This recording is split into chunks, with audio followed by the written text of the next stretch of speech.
Okay, this reminds me of harken days of yore during the Vietnam War when, of course, the politicians never listened, when they couldn't see to cut off the funding, and, you know, it's the same old bullshit. During Vietnam, maybe 1972, I got drafted, you know. My draft number was 5, so pretty much you either had to go, serve, get killed, or find a, you know, inventive way, or follow your conscience and not kill.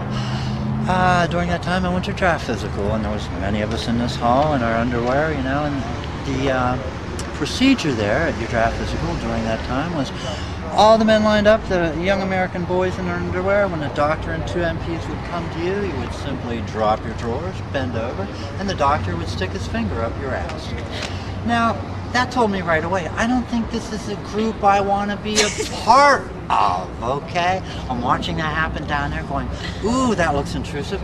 Ooh, that looks cold. Do they really have to do that to make me kill? Are they putting some kind of bug up me then to, you know, to a chip up your ass? A chip up my ass, chip off the old ass, okay? So, I look and the guy, 2 guys down, starts reaching in his drawers, all right? Reaching in his underwear, and he starts pulling out this brown, chunky, gooey stuff and putting it in his mouth. And he starts chewing, and he starts chewing, and the MPs and the doctor come a little closer. So he reaches in his drawers and he pulls out another big brown lump of this chunky stuff. And he starts eating it. Well, when the doctor gets completely to him, he's next.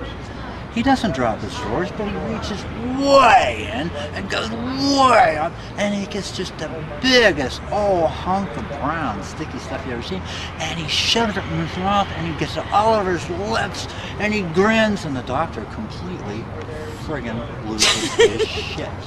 The MPs won't touch the guy at first, they're completely freaked, but then the doctor, it was a common misnomer of the day, get him out of there. Whenever anyone expressed their own individuality, they had to remove you. I was to go through that very shortly after that. I got in a lot of trouble that day.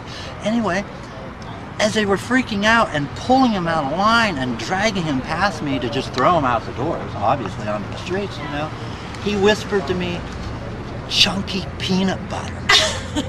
And that was the most beautiful, ingenious thing I've ever seen in my entire life. Yes. And wherever that person is today, he should be leading this country. Right on, because brother. we sure as hell wouldn't be in Iraq and listen to the bullshit that Mark Udall has promulgated on us today. Good story.